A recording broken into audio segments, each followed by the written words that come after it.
கர்த்தருடைய நாமத்துக்கு மகிமை உண்டாகட்டும். நாம் ஜெபிப்போம். எங்களை நேசிக்கிற நல்ல தகப்பனே, இந்த நாளுக்காக நன்றி செலுத்துகிறோம். இந்த நாளிலும் வேத பாடத்துக்குள்ளாக நாங்கள் செல்லும் பொழுது கர்த்தர் தாமே எங்களோடு இடைபடுவீராக. ஆராதிக்கிற வேலையிலும் கர்த்தர் தாமே எங்களோடு இடைப்பட நாங்கள் ஜெபிக்கிறோம், ஸ்தோத்தரிக்கிறோம். உடைய நாமத்துக்கு நாங்கள் மகிமை செலுத்துகிறோம். இயேசு கிறிஸ்துவின் நாமத்தினாலே ஜெபிக்கிறோம் எங்கள் நல்ல பிதாவே, ஆமென். ஆமென். ஆமென். நம்ம பாடலை பாடி கர்த்தரை ஆராதிப்போம். குயவனே குயவனே என்ற பாடல். குயவனே குயவனே படைப்பின் காரணனே, களிமண்ணான என்னையுமே கண்ணோக்கி பார்த்திடுமே. குயவனே குயவனே படைப்பின் காரணனே, களிமண்ணான என்னையுமே கண்ணோக்கி பார்த்திடுமே. வெறுமையான பாத்திரம் நான் வெறுத்து தள்ளாமலே, நிரம்பி வழியும் பாத்திரமாய் விளங்க தீடுமே. வேதத்தில் காணும் பாத்திரமெல்லாம் இயேசுவை போற்றிடுதே. என்னையும் அவ்வித பாத்திரமாய் வணைந்து கொள்ளுமே. குயவனே குயவனே படைப்பின் காரணனே, களிமண்ணான என்னையுமே கண்ணோக்கி பார்த்திடுமே.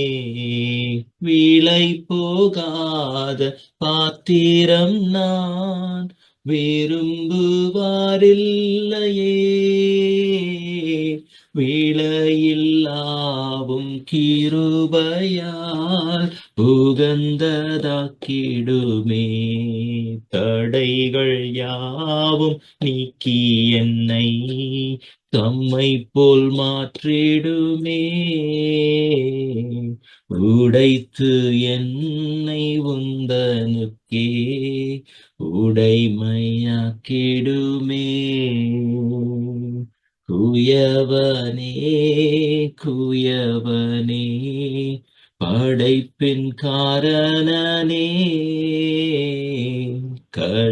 களிமண்ணான என்னையுமே கண்ணோக்கி பார்த்திடுமே.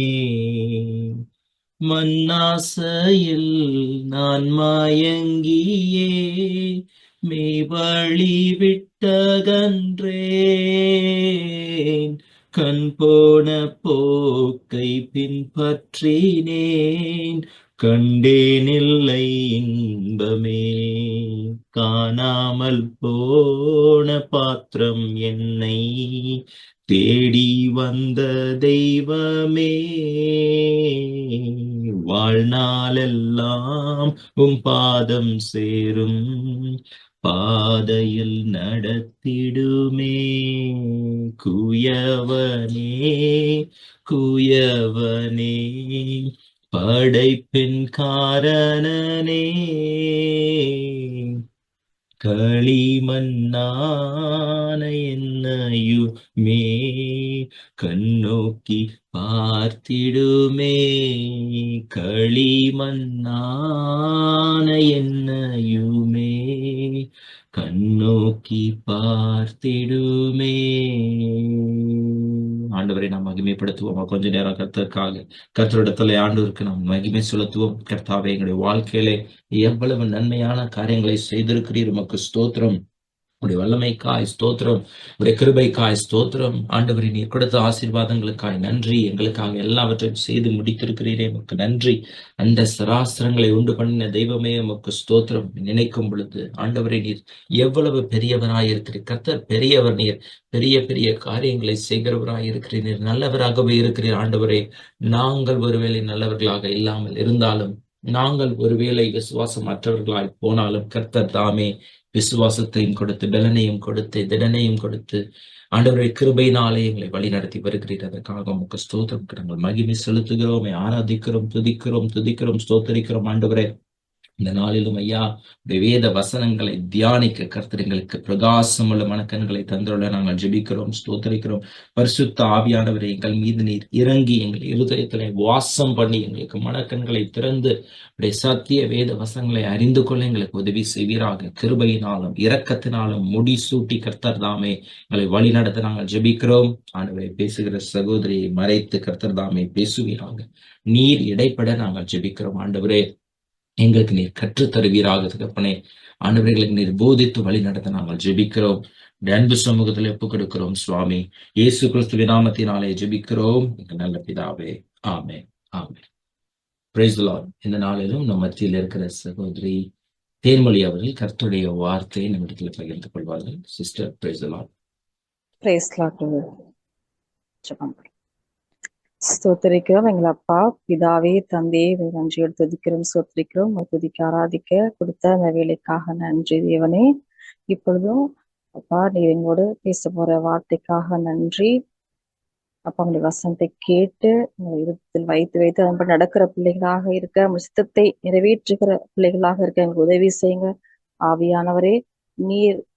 நீரே எங்களை ஒருவரையும் ஆட்கொண்டு வழி நடத்துங்க. எங்கள் சிந்தையை பாதுகாத்துக்கோங்க. எல்லா துதி கன மகிமைக்கே செலுத்துகிறோம். இயேசுவின் நாமத்தில் ஜெபிக்கிறோம் எங்கள் ஜீவனுள்ள நல்ல பிதாவே. ஆமென்.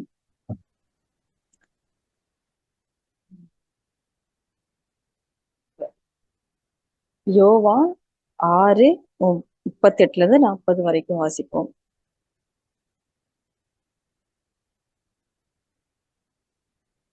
என் சித்தத்தின் படி அல்ல, என்னை அனுப்பினவருடைய சித்தத்தின் படி செய்யவே நான் வானத்திலிருந்து இறங்கி வந்தேன். அவர் எனக்கு தந்தவைகளில் ஒன்றையும் நான் இழந்து போகாமல் கடைசி நாளில் அவைகளை எழுப்புவதே என்னை அனுப்பின பிதாவின் சித்தமாய் இருக்கிறது. குமாரனை கண்டு அவரிடத்தில் விசுவாசமாய் இருக்கிறவன் எவனோ அவன் நித்திய ஜீவனை அடைவதும் நான் அவனை கடைசி நாளில் எழுப்புவதும் என்னை அனுப்பினவருடைய சித்தமாய் இருக்கிறது என்றார். இப்ப ஜீசஸ் எதுக்காக இந்த உலகத்துக்கு வந்தாங்கன்னு சொன்னா, நம்ம எல்லாருமே சொல்லுவோம், ஜனங்களின் பாவங்களை நீக்கி ரட்சிக்க வந்தாரு, நம்ம மீட்க வந்தாரு, எங்களுக்கு ஜீவனை கொடுக்க வந்தாருன்னு சொல்லுவோம். அப்ப இது எல்லாமே பிதாவுடைய சித்தம். என் சித்தத்தின்படி அல்ல, என்னை அனுப்பினருடைய சித்தத்தின்படி செய்யவே நான் வானத்திலிருந்து இறங்கி வந்தேன். அப்ப பிதாவுடைய சித்தத்தை நிறைவேற்றுகிறதற்கு, அவருடைய வேலையை செய்வதற்கு இயேசுப்பா இந்த உலகத்துல வந்தாங்க. அதை எப்படி நிறைவேற்றினாங்க? அந்த சித்தத்தை நிறைவேற்றிட்டாங்க. அதுக்கப்புறம் நம்ம எப்படி இருக்கோம், நம்ம அவருடைய சித்தத்தை நிறைவேற்றணும் அப்படிங்கிற வசனங்களை நம்ம இன்னைக்கு தியானிப்போம். அப்ப பிதாவின் சித்தம் செய்யவே அனுப்பப்பட்டார் தேவன். அவர் எனக்கு தந்தவைகளில் ஒன்றையும் நான் இழந்து போகாமல் கடைசி நாளில் அவைகளை எழுப்புவதே என்னை அனுப்பின பிதாவின் சித்தம். அப்ப ஜீசஸ் இந்த உலகத்துக்கு அனுப்புனது நம்மளுக்கு நித்திய ஜீவன் தர்றதுக்கு. நம்ம இயேசு கிறிஸ்து எப்படி மரித்து 3ஆம் நாள் உயிர்த்து எழுந்தாரோ அதே போல நம்மளையும் எழுப்ப அவர் வல்லவராயிருக்கிறார். அதற்காக நம்ம அனுப்பியிருக்கார், நம்ம நித்திய ஜீவன் அடைவதற்கு. அப்ப குமாரனை கண்டு அவரிடத்தில் விசுவாசமாயிருக்கிறவன் எவனோ அவன் நித்திய ஜீவனை அடைவதும் நான் அவனை கடைசி நாள் எழுப்புவதும் என்னை அனுப்பினருடைய சித்தமாயிருக்கிறது. அப்ப இந்த பிதாவின் சித்தத்தை நிறைவேற்றதான் ஜீசஸ் இந்த உலகத்துக்கு வந்தாங்க.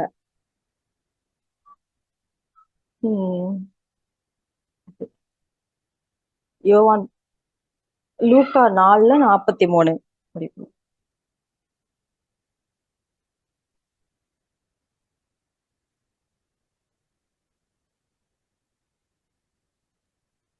அவரோ அவர்களை நோக்கி, நான் மற்ற ஊர்களிலும் தேவனுடைய ராஜ்யத்தை குறித்து பிரசங்கிக்க வேண்டும், இதற்காகவே அனுப்பப்பட்டேன் என்றார். அப்ப ஆண்டவர் அனுப்பப்பட்டதின் நோக்கம் தேவனுடைய ராஜ்யத்தை பிரசங்கிக்கிறதுக்கு. பிதாவுடைய சித்தம் அதுதான், தேவனுடைய ராஜ்யத்தை குறித்து பிரசங்கிக்கும், நம்ம நித்திய ஜீவனை அடையணும்.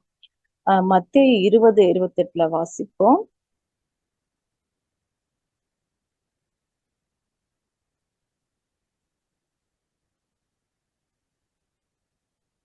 அப்படியே மனுஷகுமாரனும் ஊழியம் கொள்ளும்படி வராமல் ஊழியம் செய்யவும் அநேகரை மீட்கும் பொருளாக தம்முடைய ஜீவனை கொடுக்கவும் வந்தார் என்றார்.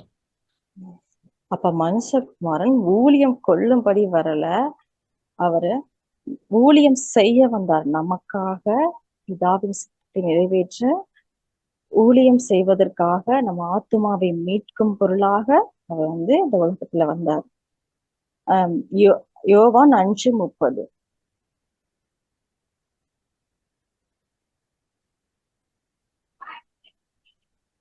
நான் என் சுயமாய் ஒன்றும் செய்கிறதில்லை, நான் கேட்கிறபடியே நிதானித்திருக்கிறேன், நியாயம் தீர்க்கிறேன். எனக்கு சித்தமானதை நான் தேடாமல் என்னை அனுப்பின பிதாவுக்கு சித்தமானதையே நான் தேடுகிறபடியால் என் தீர்ப்பு நீதியாய் இருக்கிறது. அப்ப ஆண்டவர் இந்த உலகத்துல வாழ்ந்தப்ப தன்னை எந்த விதத்திலையும் அவர் மகிமைப்படுத்தல. தேவனுடைய குமாரன் தான், ஆனா பிதாவின் சித்தம் செய்தது நிறைவேற்ற வந்தாரு. மரண பரியந்தம் கீழ்ப்படைந்தவராகி தன்னைத்தானே தாழ்த்தினாரு. எதற்காக இந்த ஊழியம் செய்தார்? நம்ம ஆத்துமாவை மீட்கும் பொருளாக. அப்ப பிதாவின் சித்தத்தை தேவன் நிறைவேற்றுவதற்காகவே இந்த பூமிக்கு வந்தாரு. நம்ம ஈஸியா ஜீசஸ் பிறந்தனால எல்லாருமே கொண்டாடணும், சந்தோஷமா அது ஒரு பண்டிகையா நினைச்சு கொண்டாடணும். ஆனா அவரு பாடுபடுவதற்காகவே நமக்காக வந்தாரு.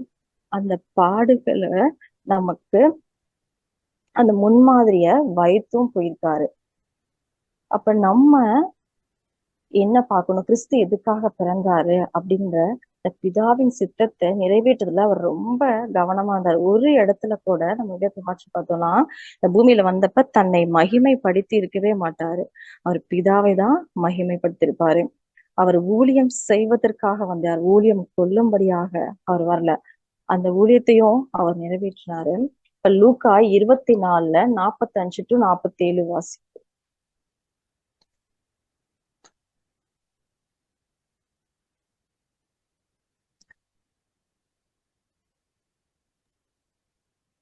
அப்பொழுது வேத வாக்கியங்களை அறிந்து கொள்ளும்படி அவர்களுடைய மனதை அவர் திறந்து அவர்களை நோக்கி, எழுதியிருக்கிறபடி கிறிஸ்து பாடுபடவும் 3ஆம் நாளில் மரித்தோரிலிருந்து எழுந்திருக்கவும் வேண்டியதாய் இருந்தது. அன்றியும் மனம் திரும்புதலும் பாவ மன்னிப்பும் எருசலேம் தொடங்கி சகல தேசத்தாருக்கும் அவருடைய நாமத்தினாலே பிரசங்கிக்கப்படவும் வேண்டியது. நீங்கள் இவைகளுக்கு சாட்சிகளாய் இருக்கிறீர்கள். அப்ப ஆண்டவர் நமக்காக மரித்து உயிர்த்தெழுந்தது எதற்காகனா, நமக்கு ஒரு சாட்சிய மாதிரிய வச்சிருக்காங்க. அன்றியும் மனம் திரும்புதலும் பாவ மன்னிப்பும் எருசலேம் தொடங்கி சகல தேசத்தாருக்கும் அவருடைய நாமத்தினாலே பிரசங்கிக்கப்படவும் வேண்டியது. நீங்கள் இவைகளுக்கு சாட்சிகளா இருக்கிறீர்கள். பாவிகளே மனம் திரும்புவதற்கென்று அழைக்க வந்த தேவன். அப்ப அந்த மனம் திரும்புதல, அந்த ஊழியத்தை பாவிகளை மனம் திரும்புவதற்காக வந்த பிதாவின் சித்தத்தை நிறைவேற்ற வந்த தெய்வம் அந்த ஊழியத்தின் முன்மாதிரிய நமக்கு காண்பித்து விட்டு போயிருக்காரு. எதற்காக நான் வந்தேன்? பிதாவின் சித்தம் செய்ய வந்தேன், அதை எப்படியெல்லாம் நிறைவேற்றினேன் அப்படின்னு முன்மாதிரி வைத்து காண்பித்திருக்கா. அந்த வேலைய நமக்கும் ஆண்டவர் கொடுத்துட்டு போயிருக்காரு. அந்த ஊழியத்தின் முக்கியத்துவமே என்னன்னா, மனம் திரும்புதலும் பாவ மன்னிப்பும் எருசலேம் தொடங்கி சகல தேசத்தாருக்கும் அவருடைய நாமத்தினாலே பிரசங்கிக்கப்படவும் வேண்டியது. அப்ப நம்ம தேவனுடைய சித்தம் மனம் திரும்புதல், பாவ மன்னிப்பு, இதுதான். இந்த ஊழியத்தை ஆண்டவர் நிறைவேற்றிட்டாரு. அப்ப நம்ம எப்படி அதை நிறைவேற்றணும்?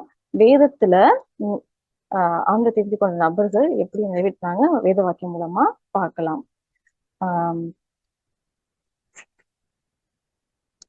இப்ப நம்மளை எதுக்கு ஏசுப்பா மறுபடியும் ஜெனிப்பிட்டாங்க அப்படின்றத வேத வாக்கியம் மூலமா பார்க்கலாம். யோவான் 3:3 வாசி. இயேசு அவனுக்கு பிரதியுத்தரமாக, ஒருவன் மறுபடியும் பிறவாவிட்டால் தேவனுடைய ராஜ்யத்தை காண மாட்டான் என்று மெய்யாகவே மெய்யாகவே உனக்கு சொல்லுகிறேன் என்றார். அப்ப நம்ம மறுபடியும் பிறவாவிட்டால் தேவனுடைய ராஜ்யத்தை நம்ம சுதந்திரிக்க முடியாது. இப்ப ஜீசஸ் பிறந்ததற்கான நோக்கம் நமக்கு தெரிஞ்சிச்சு. அவர் எதுக்காக வந்தார்? பிதாவின் சித்தம் செய்ய வந்தார். நம்மை மீட்கும் பொருளாக ஊழியம் செய்யும்படியாக வந்தாரு. இப்ப நம்மளை எதுக்காக தேவன் மறுபடியும் பிறக்க செஞ்சிருக்காங்க. அப்படி நம்ம மறுபடியும் பிறக்காவிட்டால் தேவனுடைய ராஜ்யத்தை நம்ம சுதந்திரிக்க முடியாது. எப்படி நம்ம மறுபடியும் பிறந்திருக்கோம்? யோவான் 3:5. இயேசு பிரதியுத்தரமாக, ஒருவன் ஜலத்தினாலும் ஆவியினாலும் பிறவாவிட்டால் தேவனுடைய ராஜ்யத்தில் பிரவேசிக்க மாட்டான் என்று மெய்யாகவே உங்களுக்கு சொல்லுகிறேன். அப்ப ஜலத்தினாலும் ஆவினாலும் பிறவாவிட்டாலும், ஜலம்ன்றது நம்ம வேத வசனத்தை கூப்பிடுவாங்க. இப்ப 1 பேதுரு 1:28-23 நம்ம எதனால ஜனிப்பிக்கப்பட்டோம் உறுதிப்படுத்திக்கலாம். 1 பேதுரு 1:20-23 வாசிச்சு. அவர் உலகத் தோற்றத்திற்கு முன்னே குறிக்கப்பட்டவராயிருந்து தமது மூலமாய் தேவன் மேல் விசுவாசமாயிருக்கிற உங்களுக்காக இந்த கடைசி காலங்களில் வெளிப்பட்டார். உங்கள் விசுவாசமும் நம்பிக்கையும் தேவன் மேல் இருக்கும்படி அவரை மரித்தோரிலிருந்து எழுப்பி அவருக்கு மகிமையை கொடுத்தார். ஆகையால் நீங்கள் மாயமற்ற சகோதர சிநேகம் உள்ளவர்களாகும்படி ஆவியினாலே சத்தியத்திற்கு கீழ்ப்படிந்து உங்கள் ஆத்துமாக்களை சுத்தமாக்கி கொண்டவர்களாய் இருக்கிறபடியால் சுத்த இருதயத்தோட ஒருவரில் ஒருவர் ஊக்கமாய் அன்பு கூறுங்கள். அழிவுள்ள வித்தினாலே அல்ல, என்றென்றைக்கும் நிற்கிறதும் ஜீவன் உள்ளதும் தேவ வசனமாகிய அழிவில்லாத வித்தினாலே மறுபடியும் ஜெனிப்பிக்கப்பட்டிருக்கிறீர்களே. மறுபடியும் நம்ம ஜெனிப்பிக்கப்பட்டது. அந்த அதிகாரத்துல நிற்பது கூட கேட்பாங்க, நம்ம எப்படி மறுபடியும் பிறக்க முடியுமா அப்படின்னா, இல்ல, நம்ம உள்ளத்துல நம்ம பழைய மனுஷங்கள் அந்த கிரியைகள்லாம் சாகணும். புதுசா நம்ம ஆவியினால ஆண்டோட வசனத்தினால நம்ம பிறந்திருக்கோம். அழிவுள்ள வித்தினாலே அல்ல, என்றென்றைக்கும் நிற்கிறதும் ஜீவன் உள்ளதுமான தேவ வசனமாகிய அழிவில்லாத வித்தினாலே மறுபடியும் ஜெனிப்பிக்கப்பட்டிருக்கிறீர்கள். அழிவுள்ள வித்தினாலே அல்ல, என்றென்றைக்கும் நிற்கிறதும் ஜீவன் உள்ளதுமான தேவ வசனமாகிய அழிவில்லாத வித்தினாலே மறுபடியும் ஜெனிப்பிக்கப்பட்டிருக்கும். கிறிஸ்து எதற்காக பிறப்பிக்கப்பட்டால் தேவனத்தை நிறைவேற்றிருக்கு. நம்மளும் அந்த வசனமாகிய அழிவில்லாத வித்தினாலதான் நம்ம ஜெனிப்பிக்கப்பட்டிருக்கோம். அந்த வார்த்தை மாம்சமாகியோ அல்ல வாசிப்போம். அந்த வார்த்தை மாம்சமாகி கிருபையினாலும் சத்தியத்தினாலும் நிறைந்தவராய் நமக்குள்ளே வாசம் பண்ணினார். அப்ப அந்த வார்த்தை நமக்குள்ள வாசம் பண்ணினார். நம்ம மறுபடியும் ஜெனிப்பிக்கப்பட்டிருக்கோம். அந்த வசனம் வாசிக்கிறது யோவான். ஆதியிலே வார்த்தை இருந்தது. யோவான் 1 அதிகாரத்துல இருக்கும். 1:14. அந்த வார்த்தை மாம்சமாகி, அதுக்கு மேல உள்ள வசனம் கூட வாசிக்கலாம். அவர்கள் இரத்தத்தினாலாவது மாம்ச சித்தத்தினாலாவது புருஷனுடைய சித்தத்தினாலாவது பிறவாமல் தேவனாலே பிறந்தவர்கள். அந்த வார்த்தை மாம்சமாகி கிருபையினாலும் சத்தியத்தினாலும் நிறைந்தவராய் நமக்குள்ளே வாசம் பண்ணினார். அவருடைய மகிமையை கண்டோம். அது பிதாவுக்கு ஒரே பேரானவருடைய மகிமைக்கு ஏற்ற மகிமையாகவே இருந்தது. அப்ப அந்த வார்த்தை நமக்குள்ளே, அந்த வார்த்தை மாம்சமாகி கிருபையினாலும் சத்தியத்தினாலும் நிறைந்தவராய் நமக்குள்ளே வாசம் பண்ணினார். அப்ப அந்த அழிவில்லாத அந்த வசனத்தினால நம்ம ஜெனிப்பிக்கப்பட்டிருக்கோம் மறுபடியும். இப்ப அந்த வார்த்தை தான் கிறிஸ்து. அவர் ஜெனிப்பிக்கப்பட்டதன் நோக்கம், அவர் எப்படி பிதாவின் சித்தத்தை நிறைவேற்றினாரு, நம்மை மீட்கும் பொருளாக பிதாவுக்கு எப்படி ஊழியம் செஞ்சாரு. இப்ப நம்மளும் அந்த வார்த்தையினாலதான் மறுபடியும் ஜெனிப்பிக்கப்பட்டிருக்கோம். அந்த வார்த்தை நமக்குள்ள வாசம் செய்யறாரு. இப்ப நம்ம என்ன செய்யணும் அப்படின்றத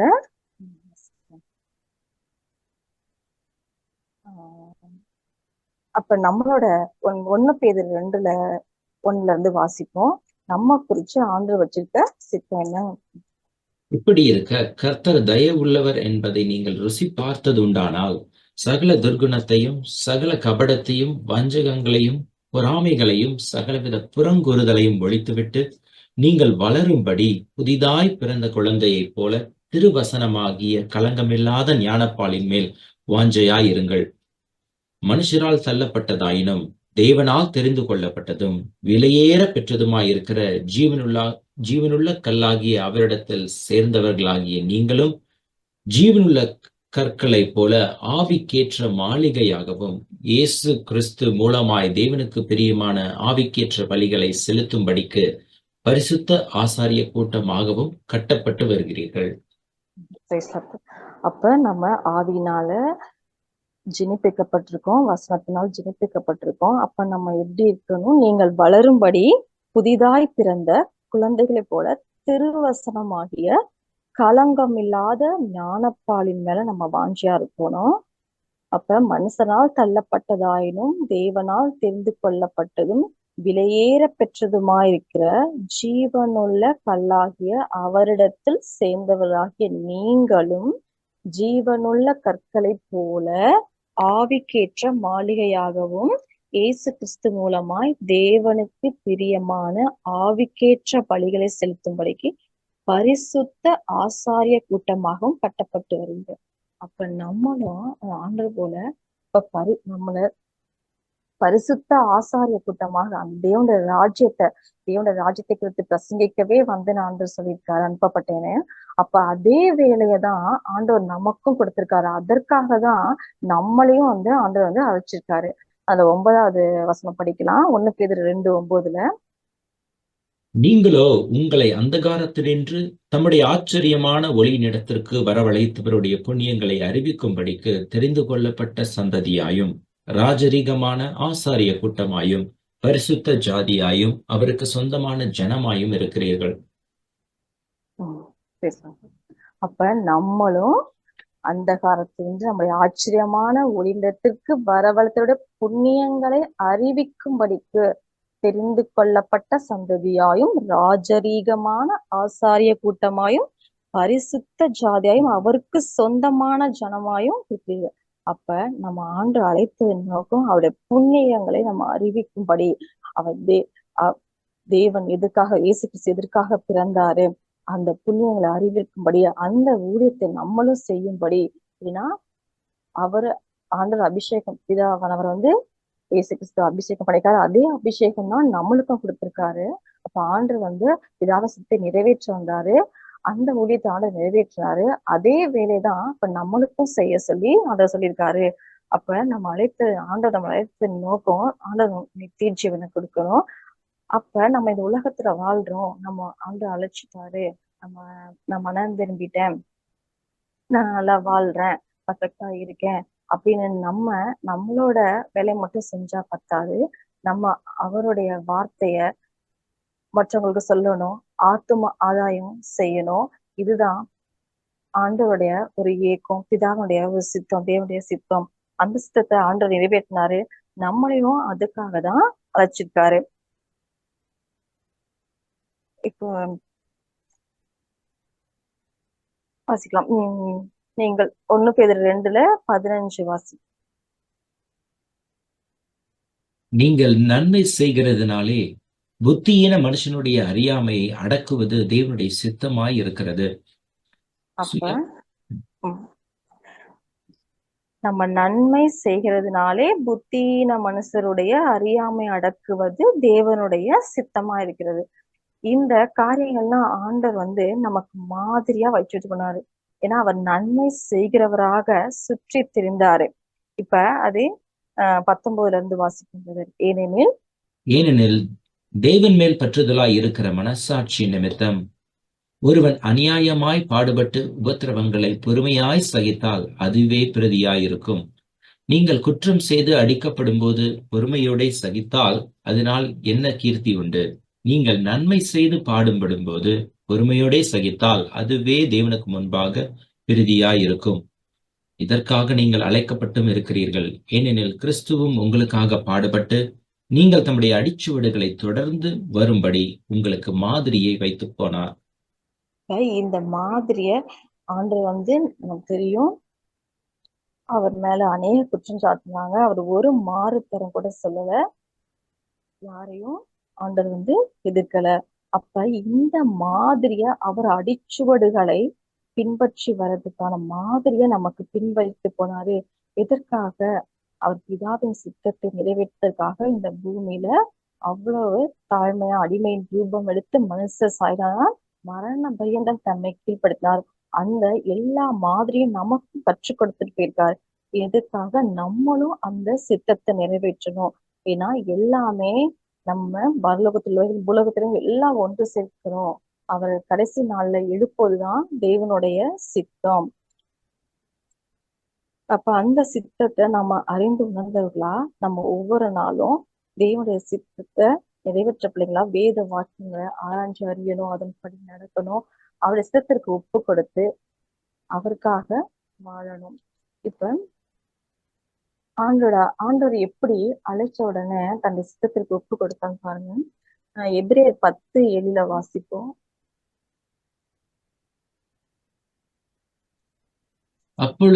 அப்பொழுது நான், தேவனே, உம்முடைய சித்தத்தின்படி செய்ய இதோ வருகிறேன், புத்தக சுருளில் என்னை குறித்து எழுதியிருக்கிறது என்று சொன்னேன் என்றார்.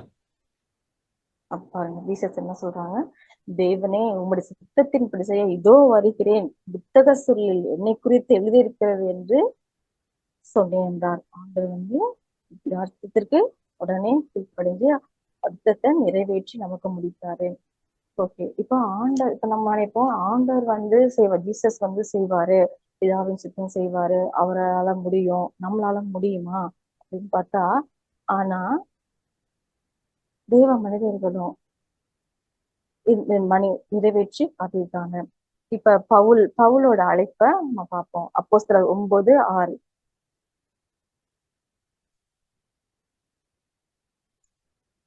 அவன் நடுங்கி திகைத்து, ஆண்டவரே, நான் என்ன செய்ய சித்தமாய் இருக்கிறீர் என்றான். அதற்கு கர்த்தர், நீ எழுந்து பட்டணத்துக்குள்ளே போ, நீ செய்ய வேண்டியது அங்கே உனக்கு சொல்லப்படும் என்றார்.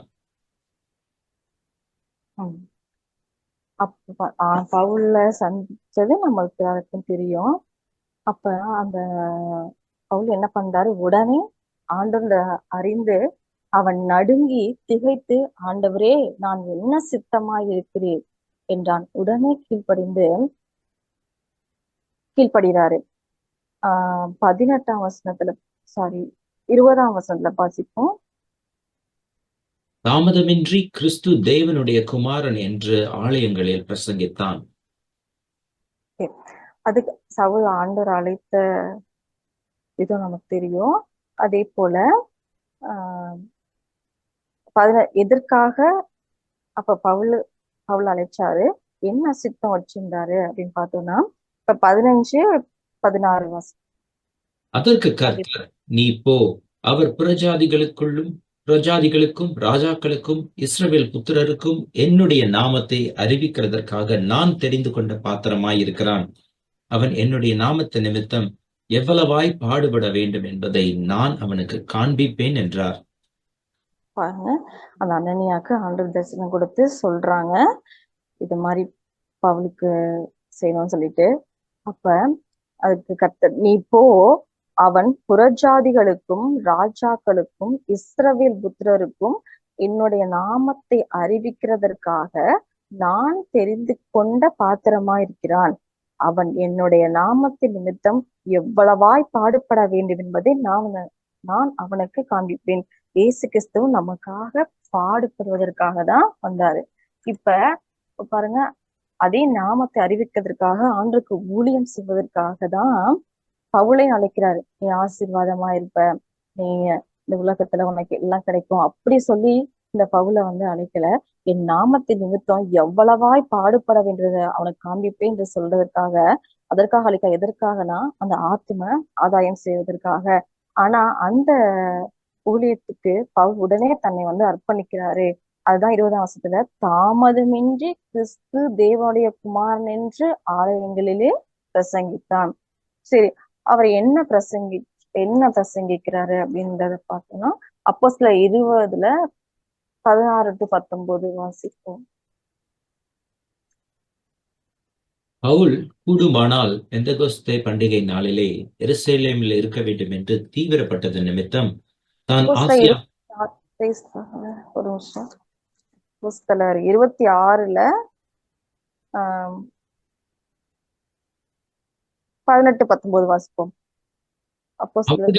மற்றும் விசுவாசத்தினாலே பாவ மன்னிப்பையும் பரிசுத்தமாக்கப்பட்டவர்களுக்குரிய சுதந்திரத்தையும் பெற்றுக் கொள்ளும்படியாக அவர்கள் இருளை விட்டு ஒளியினிடத்திற்கும் சாத்தானுடைய அந்தகாரத்தை விட்டு தேவனிடத்திற்கும் திரும்பும்படிக்கு நீர் அவர்களுடைய கண்களை திறக்கும் பொருட்டு இப்பொழுது உன்னை அவர்களிடத்தில் அனுப்புகிறேன் என்றார்.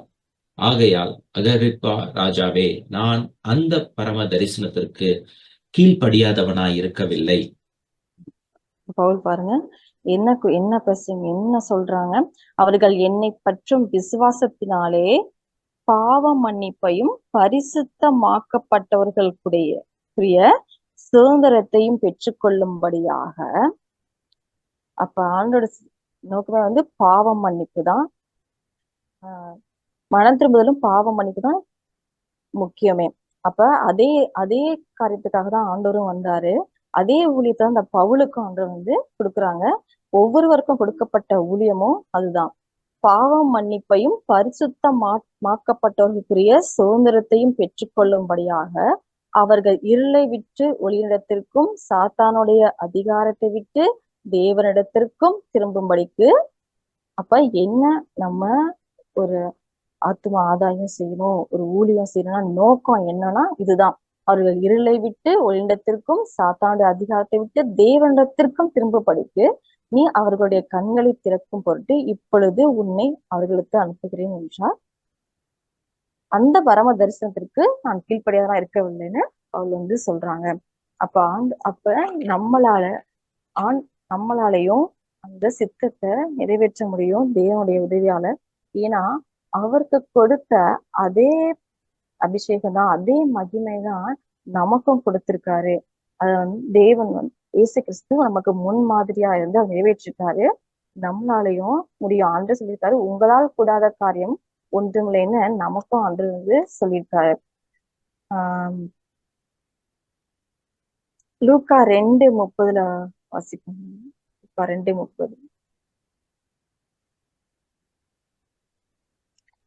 பிரஜாதிகளுக்கு பிரசங்கிக்கிற வழியாகவும் உம்முடைய ஜனமாகிய இஸ்ரவேலுக்கு மகிமையாகவும் தேவரீர் சகல ஜனங்களுக்கு முன்பாக ஆயத்தம் பண்ணின உம்முடைய இரட்சணியத்தை என் கண்கள் கண்டது என்றான்.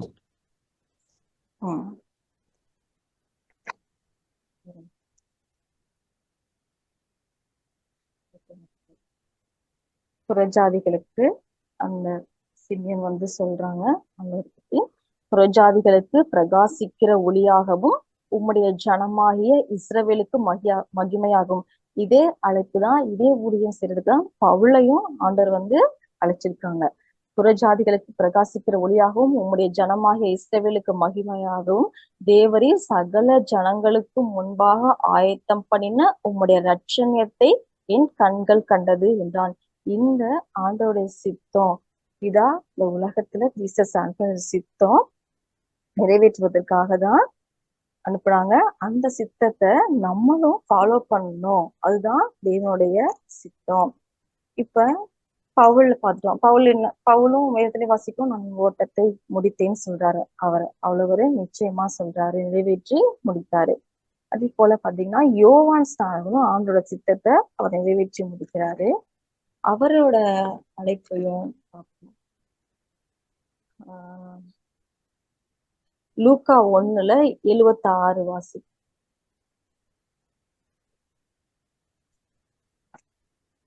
நீயோ பாலகனே, உன்னதமானவருடைய தீர்க்கதரிசி எண்ணப்படுவாய். நீ கர்த்தருக்கு வழிகளை ஆயத்தம் பண்ணவும் நமது தேவனுடைய உருக்கமான இரக்கத்தினாலே அவருடைய ஜனத்திற்கு பாவ மன்னிப்பாகிய ரட்சிப்பை தெரியப்படுத்தவும் அவருக்கு முன்பாக நடந்து போவாய். அந்தகாரத்திலும் மரண இருளிலும் உட்கார்ந்திருக்கிறவர்களுக்கு வெளிச்சம் தரவும் நம்முடைய கால்களை சமாதானத்தின் வழியிலே நடத்தவும் அவ்விரக்கத்தினாலே உலகத்தின் உன்னதத்திலிருந்து தோன்றிய அருணோதயம் நம்மை சந்தித்திருக்கிறது என்றான். அப்ப பாருங்க, யோவான் ஸ்நானனுக்கும் அதே ஊழியம்தான். நமது தேவனுடைய உருக்கமான இரக்கத்தினாலே அவருடைய ஜனத்துக்கு பாவம் மன்னிப்பாக ரட்சிப்பு.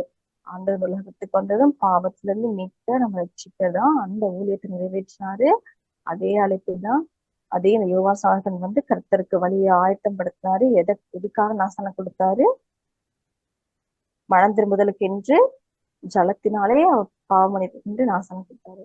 அப்ப ஆண்டோட சித்தம் எல்லாம் பாத்தீங்கன்னா அப்படி ஒன்னாதான் இருக்கும். ஏன்னா அதுதான் கடைசி நாள் நம்ம எழுப்புவது, அதுதான் நம்ம நித்திய ஜீவனை பெற்றுக்கொள்வது. அப்ப நித்திய ஜீவனை பெற்றுக்கொள்ளலாம் இதெல்லாம் வேணும்தான். பாவம் மன்னிப்பு, மனம் திரும்புதல். அப்ப இதை எப்படி நம்ம செய்ய முடியும்? இப்ப நம்ம மட்டும் அறிஞ்சுக்கிட்டா போதுமா? எப்படி மற்றவங்க அதை அறிந்து கொள்ள முடியும்? நம்ம அந்த வேலைய செய்யணும். அதுதான் ஆண்டவருடைய சித்தம், ஆண்டவருடைய நோக்கம். பாருங்க, ஜீசஸ் அழைத்த பிதாவானவர், ஜீசஸ் அழைத்த அழைப்பு, ஜீசஸ் நம்மளை அழைத்த பவுல அழைத்த அழைப்பு, யோவான் ஸ்நானனுக்கு தீர்க்க தரிசிகளால் உரைக்கப்பட்டது எல்லாமே இந்த பரிசுத்தமாகுதல், இந்த பாவ மன்னிப்பாகிய மீட்பு, இதை குறிச்சுதான காரியம் தான். அப்போ ஒரு ஊழியம் அப்படின்னு சொன்னா மனம் திரும்புதல், பாவ மன்னிப்பு, இதை குறிச்சதான வேலைதான் நமக்கு இருக்கணும். ஒரு ஆத்மா மனம் திரும்பணும், அந்த ஆத்மா அந்த நித்திய ஜீவனை சுதந்திரிக்கணும். இதுதான் பிதாவுடைய சித்தம். இந்த சித்தத்துக்கு நாம அர்ப்பணிச்சு நம்ம நடக்கணும். சரி, எப்படி இப்ப வந்து யோவான் 17ஆம் அதிகாரத்துல நம்ம வாசிக்கலாம். இதை எப்படி நம்ம செய்ய முடியுமா? அது எப்படி ஒரே ஊழியமா அப்படின்னு நம்ம பார்த்தோம்னா, யோவான் 17:14-18 வாசி.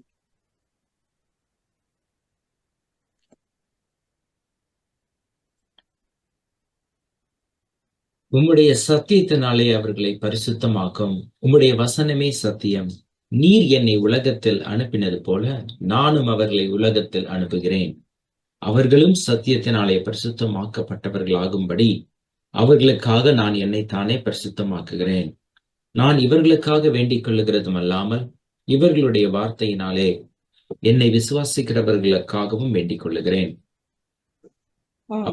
அவர்கள் எல்லாரும் ஒன்றாய் இருக்கவும், பிதாவே நீர் என்னை அனுப்பினதை உலகம் விசுவாசிக்கிறதற்காகவும், நீர் என்னிலேயும் நான் உம்மிலேயும் இருக்கிறது போல அவர்களும் நம்மில் ஒன்றாய் இருக்கவும் வேண்டிக் கொள்ளுகிறேன். அடுத்த வசனம் ஒத்துக்கலாம். நாம் ஒன்றாய் இருக்கிறது போல அவர்களும் ஒன்றாய் இருக்கும்படி நீர் எனக்கு தந்த மகிமையை நான் அவர்களுக்கு கொடுத்தேன். அப்ப 18ஆம் வசனம் வாசிச்சோம்னா, நீர் என்னை உலகத்தில் அனுப்பினது போல நானும் அவர்களை உலகத்தில் அனுப்புகிறேன். அப்ப பிதா தேவனை ஜீசஸ் எதுக்காக உலகத்துல அனுப்புனாங்க? ஜீசஸ் எதுக்காக உலகத்துல அனுப்புனாங்க? நம்ம பாவத்திலிருந்து நம்மளை மீட்கிறதுக்காக, பாவிகளை மனம் திரும்புவதற்காக, நமக்கு நித்திய ஜீவன் கொடுப்பதற்காக. அந்த சித்தத்தை நிறைவேற்ற வந்தாரு. அதேதான் ஜீசஸ் ப்ரேயர் பண்றாங்க நமக்காகவும். நானும் அவர்களை உலகத்தில் அனுப்புகிறேன். நம்ம உலகத்துலதான் நம்ம இப்ப இருக்கோம்.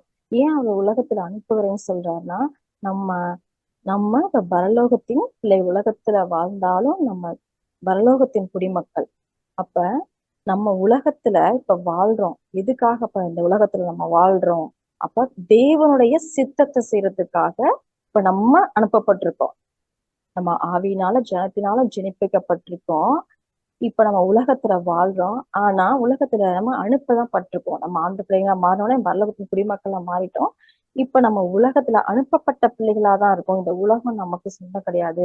அப்ப இந்த உலகத்துல வாழ்ந்தப்ப ஜீசஸ் எப்படி பிதாவுடைய சித்தம் செய்தாரோ, அதே போல நாமும் அந்த சித்தத்தை, இயேசு கிறிஸ்து நம்ம அழைத்த சித்தத்தை நம்ம நிறைவேற்றணும். பாருங்க, இந்த ஒரு அழகான பேர் கூட ஆண்டவர் சொல்றாங்க, நான் இவர்களுக்காக வேண்டிக் கொள்கிறதும் அல்லாமல் இவர்களுடைய வார்த்தையினால் என்னை விசுவாசிக்கிறவர்களுக்காகவும் வேண்டிக் கொள்கிறேன். அப்ப நம்ம ஆண்டவர் பத்தி மற்றவங்களுக்கு சொன்னோம்னா, அந்த வார்த்தையை விசுவாசிக்கிறதுக்காகவும் ஆண்டவர் வேண்டிக் கொள்றாராம். அப்ப தேவன் நம்ம அழைத்ததின் நோக்கம் அவரை போல நம்மளும் ஊழியம் செய்யணும். மனுஷகுமாரன் ஊழியம் கொள்ளும்படி வராமல் ஊழியம் செய்யும்படி வந்தால் அநேகரை மீட்கும் பொருளாக. இப்ப நம்ம அழைச்சதுக்கும் ஆண்டருக்கு நோக்கம் என்னன்னா, நம்மளும் அழிந்து போகிற ஆத்துமாக்களை. இப்ப நம்ம வாட்சத்துல எல்லாம் ஒன்னா இருக்கும். யோவான் ஸ்நானகன் அந்த அழைப்பு, அவரும் என்ன பிரசங்கிச்சாரு? பவுல் எதற்காக அவர் அழைக்கப்பட்டாரு? இயேசு கிறிஸ்து எதுக்காக? எல்லாமே ஒரே காரியம்தான். ஏன்னா அது தேவனுடைய சித்தம், அது ஒன்னாதான் இருக்கும். அப்ப அந்த சித்தத்தை உணர்ந்தவர்களா நாம தேவனுக்கு நம்ம ஒப்பு கொடுத்து நம்ம மனம் திரும்பிட்டோம், ஆண்டவரை தெய்வமா ஏற்றுக்கொண்டுட்டோம். நமக்கு ஆண்டவர் எல்லாமே செய்யறாரு, நம்ம நல்லா வாழ்றோம். நம்ம ஆண்டவருக்காக என்ன செய்யறோம், அதை ஒவ்வொரு நாளும் நம்ம யோசிக்கணும். நம்ம இஷ்டத்துக்கு ஒப்பு கொடுத்தா நம்மளை எடுத்து கண்டிப்பா பயன்படுத்துவாரு. என்ன ஒப்பு கொடுக்கணும், அவர் நம்ம அழைத்ததின் நோக்கமே ராஜரீக ஆசாரி கூட்டம், அவருடைய புண்ணியங்களை அறிவிக்கும்படியாக. அப்ப அந்த சித்தத்தை நம்ம நிறைவேற்றுறோமா அப்படி நம்ம அனுதினமும் நம்ம நாமே ஆராய்ஞ்சு பார்க்கணும். ஏன்னா யோவான் 17:22 வாசிக்கிறேன்.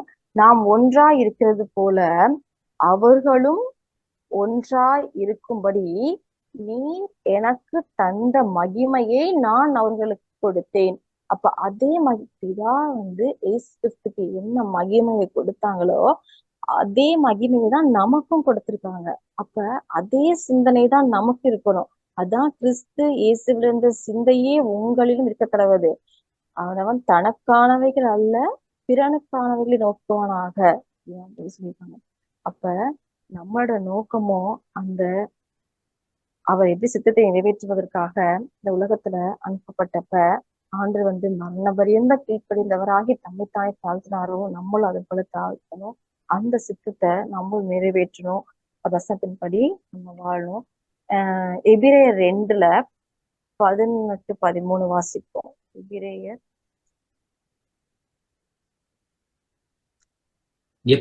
எப்படியெனில் பரிசுத்தம் செய்கிறவரும் பரிசுத்தம் செய்யப்படுகிறவர்களுமாகிய யாவரும் ஒருவராலே உண்டாயிருக்கிறார்கள். இது நிமித்தம் அவர்களை சகோதரர் என்று சொல்ல அவர் வெட்கப்படாமல், உம்முடைய நாமத்தை என் சகோதரருக்கு அறிவித்து சபை நடுவில் உம்மை துதித்து பாடுவேன் என்றும், நான் அவரிடத்தில் நம்பிக்கையாய் இருப்பேன் என்றும், இதோ நானும் தேவன் எனக்கு கொடுத்த பிள்ளைகளும் என்றும் சொல்லி இருக்கிறார். நம்மள சகோதரர் என்று சொல்ல அவர் வெட்கப்படலையாம். ஏன்னா பரிசுத்தம் செய்கிறவரும் பரிசுத்தம் செய்யப்படுகிறவர்களுமாகிய யாவரும் ஒருவராலே உண்டாயிருக்கும். அப்ப நம்மள அவ்வளவு ஒரு ஈக்குவலா வச்சிருக்காங்க. சகோதரர் என்று சொல்ல அவர் வெட்கப்படலையாம். அப்ப அந்த சகோதரர் என்ன செஞ்சாரு? அப்ப அதுதானே நம்மளும் செய்யணும். நம்மளையே இவ்வளவு பெரிய பாவியை நம்மையே சகோதரர் என்று சொல்ல அவர் வெட்கப்படல. அப்ப அந்த சகோதரர் செய்த அந்த ஆண்டவர் செய்த அந்த ஊழியத்தை, அந்த சித்தத்தை நேத்துதான் நம்மளும் நம்மளை அழைத்த அழைப்பை எண்ணி நம்ம ஆண்டவருக்காக சேவை செய்யணும். முதலாவது தேவனுடைய ராஜ்யத்தின் நீதியின் தீடுங்கள், அப்பொழுது இவைகள்லாம் உங்களுக்கு கொடுக்கப்படுன்றது. நம்ம தேவனுடைய ஆண்டவர் தேவனுடைய ராஜ்யத்தை குறித்து பிரசங்கிக்கவே அனுப்பப்பட்டேன்னு சொல்றாரு. நம்ம இதுக்காக அழைச்சிருக்காரு ஆண்டவர். நம்ம என்ன சாட்சி சொல்றோம்? நம்ம லூக்கா கூட வாசிச்சோம். இதுக்காக நீங்க லூக்கா 24:48 நீங்கள் இவைகளுக்கு சாட்சிகளா இருக்கலாம். அது மேல உள்ள வசனம். அன்றியும் மனம் திரும்புதலும் வாசிச்சிருக்கோம். 24:47 லூக்கா 24:47. அன்றியும் மனம் திரும்புதலும் பாவ மன்னிப்பும் எருசலேம் தொடங்கி சகல தேசத்தாருக்கும் அவருடைய நாமத்தினாலே பிரசங்கிக்கப்படவும் வேண்டியது. நீங்கள் இவைகளுக்கு சாட்சிகளாய் இருக்கிறீர்கள். என் பிதா வாக்குத்தத்தம் பண்ணினதை இதோ. அப்ப நம்ம எதுக்கு சாட்சியா இருக்கணும்? அன்றியும் மனம் திரும்புதலும் பாவ மன்னிப்பும் எருசலேம் தொடங்கி சகல தேசத்தாருக்கும் அவருடைய நாமத்தினாலே பிரசங்கிக்கப்படவும் வேண்டியது. அப்ப என்ன? நீங்கள் இவைகளுக்கு சாட்சிகளா இருக்கிறீர்கள். அப்ப நம்ம எவைகளுக்கு சாட்சிகளா இருக்கிறோம்? இயேசு கிறிஸ்து எதற்காக பிறந்தார், எதற்காக வீட்டிருந்தாங்க உணர்ந்து, அப்ப மனம் திரும்புதலும் பாவ மன்னிப்பும் இதுதான் முக்கியம். இதற்காக தான் ஆண்டு சித்தத்தை நிறைவேற்றிதான் வந்தாரு. இந்த சாட்சியை நம்ம பிரசங்கிக்கிறதாக, இந்த சாட்சிய நம்ம எடுத்து காட்டுகிற பிள்ளைகளாக தான் நாம வாழணும். இதுதான் தேவனுடைய சித்தம். இப்ப இந்த லாஸ்ட் டைம் மட்டும் வாசிச்சலாம். தெசலோனிக்கேயர் 1:8-10. எப்படியெனில் உங்களிடத்திலிருந்து கர்த்தருடைய வசனம் மக்கெதோனியாவிலும் ஆகாயாவிலும் தொனித்ததும் அல்லாமல் நாங்கள் அதை குறித்து ஒன்றும் சொல்ல வேண்டியதாய் இராதபடிக்கு தேவனை பற்றின உங்கள் விசுவாசம் எங்கும் பிரசித்தமாயிற்று. ஏனெனில் அவர்கள் தாமே எங்களை குறித்து உங்களிடத்தில் நாங்கள் அடைந்த பிரவேசம் என்னதென்பதையும் ஜீவனுள்ள மெய்யான தேவனுக்கு ஊழியம் செய்வதற்கு நீங்கள் விக்கிரகங்களை விட்டு தேவனிடத்தில் மனம் திரும்பினதையும் அவர் மரித்தோரிலிருந்து எழும்பினவரும் இனி வரும் கோபாக்கினை நின்று நம்மை நீங்களாக்கி இரட்சிக்கிறவருமாய் இருக்கிற அவருடைய குமாரனாகிய இயேசு பரலோகத்திலிருந்து வருவதை நீங்கள் எதிர்பார்த்து கொண்டிருக்கிறதையும் அறிவிக்கிறார்களே. பாருங்களேன், இந்த தெசலோனிக்கேயர் மக்கள்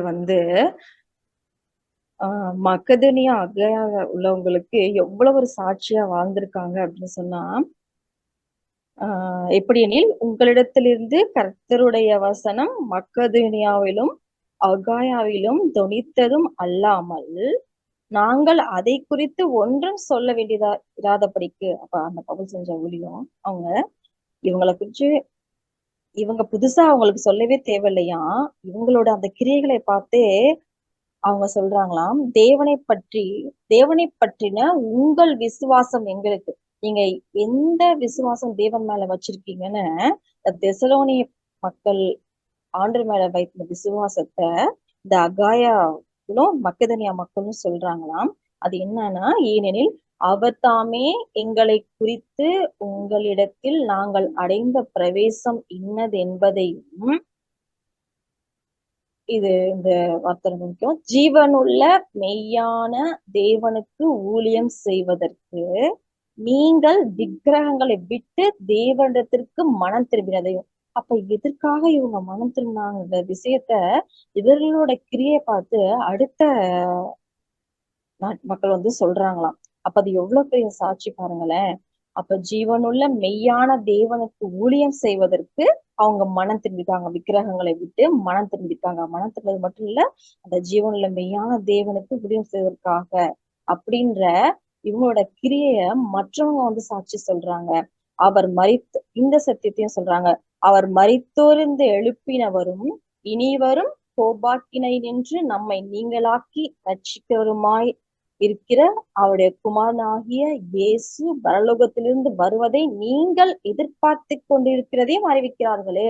இப்ப பாருங்களேன், எதற்காக அவங்க மனம் திருப்பியிருக்காங்க, நம்மள அந்த நித்திய ஆக்கினையில இருந்து ஆண்டவர் மீட்டு கொண்டிருக்காரு, அவ்வளவு பேர்தான் ரட்சிப்பை கொடுத்திருக்காரு, அதுக்காக விக்கிரகத்தை விலகி இருக்கோம், அதுக்காக நாங்க தேவனுக்கு ஊழியம் செய்யறோம், எல்லாரும் மனம் திரும்பணும்னு இந்த சாட்சிய அந்த அகாயா மக்கெதோனியா நாட்டுல சொல்றாங்களாம். அப்ப இது எவ்வளவு பெரிய ஒரு சாட்சி, அப்ப எவ்வளவு அவங்க இஸ்ரவேலர் ஒரு மாதிரியா வாழ்ந்திருப்பாங்க. இன்னைக்கு நம்மளுடைய சாட்சி அப்படி இருக்கா, இல்ல நம்மளோட செழிப்பு தான் மற்றவங்களுக்கு சாட்சியா இருக்கா? இவங்க சொல்ற மாதிரி இந்த நரக ஆக்கினையிலிருந்து நம்மள ஆண்டவர் தப்பிச்சிருக்காரு, ஆண்டவர் மறுபடியும் வரத்துக்காக இவங்க எதிர்பார்த்துட்டு இருக்காங்க, அதற்காக தான் இவங்க மனம் திரும்பியிருக்காங்க, அதற்காக தான் இந்த ஊழியம் செய்யறாங்க, அதுக்காக மற்றவங்களுக்கு ஆண்டு பத்தி அறிவிக்கிறாங்க அப்படிங்கிற சாட்சியை நம்ம வாழ்றோமா? இல்ல நான் எனக்கு ஆண்டவர் இந்த உலக காரியங்களை நான் கேட்டேன் எனக்கு கொடுத்தாரு, நான் வீடு கேட்டேன் கொடுத்தாரு, கார் கேட்டேன் கொடுத்தாரு, இந்த மாதிரி காரியங்களை குறிச்சு நம்ம சாட்சியா வாழ்றோமா அப்படின்றத நம்மை நாமே பரிசோதித்து பார்ப்போம். ஏன்னா நாம் இந்த உலகத்தில் வாழ்ந்தாலும் உலகத்தார் அல்ல, நாம் பரலோகத்தின் குடிமக்கள். இப்ப நாம உலகத்தில் அனுப்பப்பட்ட பிள்ளைகள். அப்ப இயேசு கிறிஸ்து எதற்காக உலகத்தில் அனுப்பப்பட்டா, பிதாவின் சித்தம் செய்ய. அப்ப நம்மையும் அதே சித்தத்துக்காக தான் இப்ப நம்மளையும் அந்த உலகத்துல வச்சிருக்காரு. அந்த சித்தத்தை அந்த துணை கொண்டு நாம் நிறைவேற்றுவோம், தேவனுடைய ராஜ்யத்தை கட்டுவோம், அவருடைய புண்ணியங்களை அறிவிப்போம். அந்த உதவி செய்வதாக கர்த்தருடைய நாமம் மகிமைப்படும். Praise the Lord. Praise the Lord, sister. Praise the Lord. Praise the Lord. அருமையா சிஸ்டர் சொன்னாங்க, ஷேர் பண்ணாங்க. இன்னைக்கு கர்த்தர் அழைப்பை குறித்து எதற்காக தேவன் நம்மை அழைத்திருக்கிறார் என்பதை ரொம்ப தெளிவா சொன்னாங்க. தேவன் இயேசு கிறிஸ்துவை அனுப்பினார், அதற்கு ஒரு நோக்கம் உண்டு, நம்மை ரட்சிப்பதற்காகவும் மனம் திருப்புவதற்காகவும் பாவ மன்னிப்பை கொடுப்பதற்காகவும் இயேசு கிறிஸ்து நம்மை அனுப்புகிறார். அதே நோக்கம்தான், மனம் திரும்புதலும் பாவ மன்னிப்பும் கேட்கப்படணும், மக்கள் மனம் திரும்பணும். அப்ப நாம் உலகத்துல இருக்கிற ஒரே மிஷன் என்னன்னு பாத்தீங்கன்னா, கர்த்தரை அறிவிக்கிறது, மனம் திரும்புதலும் பாவ மன்னிப்பும் சொல்லி ரொம்ப அருமையா சொன்னாங்க. அது மாத்திரமல்ல, தேவன் நம்மை அனுப்பினதை நாம் சரியாய் செய்யும் பொழுது தெசலோனிக்கேயர்களை போல நாம் சாட்சிகளாய் இருக்க முடியும் என்பது ரொம்ப அருமையா இங்க சிஸ்டர் சொல்லியிருக்கிறாங்க. இது ரொம்ப அருமையான வசனம் தான். இந்த லாஸ்ட் வசனத்தை சிஸ்டர் காண்பிக்கும் பொழுது, உங்கள் விசுவாசம் எங்க பிரசித்தம் ஆயிற்று என்று சொல்ல. Very very good sharing. Thanks sister. Praise the Lord. பழைய ஏற்பாட்டுல தேவன் அனுப்பும் பொழுது பங்கு பங்காய் ஒவ்வொரு அழைப்பையும் தேவன் கொடுக்கிறார். மோசேயை இஸ்ரவேல் ஜனங்களை விடுதலைக்கு அனுப்புகிறார். கிதியோனை தேவன் மீட்பும் பொருளாக அனுப்புகிறார். இப்படி ஒவ்வொரு விஷயமா டிஃப்ரெண்டா இருந்தாலும் இந்த கடைசி நாளில் தம்முடைய குமாரனை அனுப்பினது என்பதாக ஒரே மிஷன் தான் எல்லாரும். என்ன மிஷன்? உலகமெங்கும் பாவ மன்னிப்பு கேட்டு அவளுக்கு ஞானஸ்தானம் கொடுங்கள் அப்படின்னு சொல்றாரு. அப்ப வெரி சிம்பிள் டாஸ்க் தான். இப்ப நமக்கு வேற டாஸ்க் இல்லை, ஒரே சிம்பிள் அண்ட் ஸ்ட்ரெயிட் ஃபார்வர்ட். ஆனா அந்த சிம்பிளா தான் என்னைக்குமே நம்ம காம்ப்ளிகேட் பண்ணி பிரசங்கிக்கிறாங்க. வாசித்த வேத வசனங்களிலிருந்து, தியானித்த பகுதியிலிருந்து வேற ஏதாகிலும் வேத வசனங்களோ இல்ல சாட்சிகள் இருக்குமானால் பகிர்ந்து கொள்ளுங்கள். கர்த்தருடைய நாமம் மகிமைக்கென்று.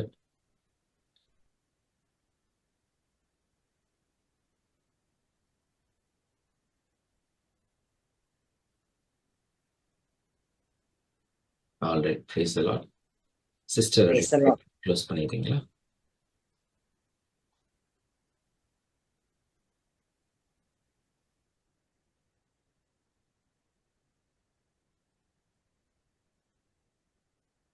Praise the Lord, brother.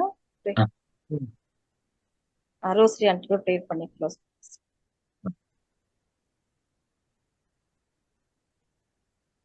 Pray பண்ணி க்ளோஸ் பண்ணிடுறீங்களா? ஸ்தோத்திரம் ஆண்டவரே, நன்றி தகப்பனே, நன்றியோடு உம்மை துதிக்கிறோம் ராஜா. நன்றி செலுத்துகிறோம்ப்பா. இவ்வளவு நேரமாக நாங்கள் தியானித்த இந்த வேத வார்த்தைகளுக்காக உமக்கு நன்றி செலுத்துகிறோம் ஆண்டவரே. நீர் இந்த உலகத்திற்கு என்ன நோக்கத்திற்காக வந்தீரோ, பாவ மன்னிப்பையும் ரட்சிப்பையும் மனம் திரும்புதலையும் ஒவ்வொருவரையும் பாவிகளையே தேடி வந்தேன் என்று சொன்னீரே, அதே போல தகப்பனே, நாங்கள் எப்பொழுது மனம் திரும்பி ஏற்றுக்கொண்டோமோ அப்பொழுது நாங்கள் பரலோக வாசிகளாக மாறிவிடுகிறோம்.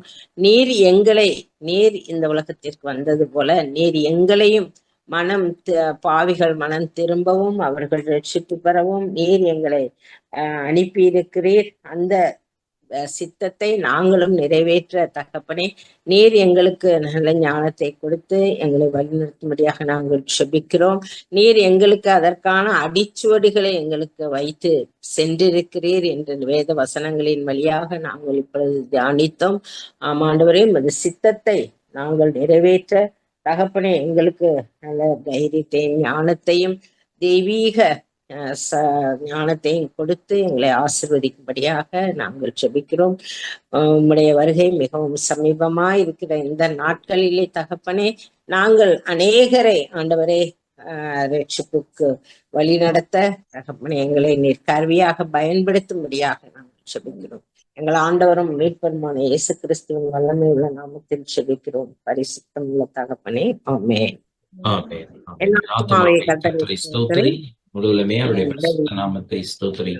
என் ஆத்துமாவே கர்த்தரை ஸ்தோத்திரி. கர்த்தர் செய்த சகல உபகாரங்களையும் மறவாதே. Amen. Amen. Praise the Lord. Praise the Lord. Thank you all for joining today. God bless you all.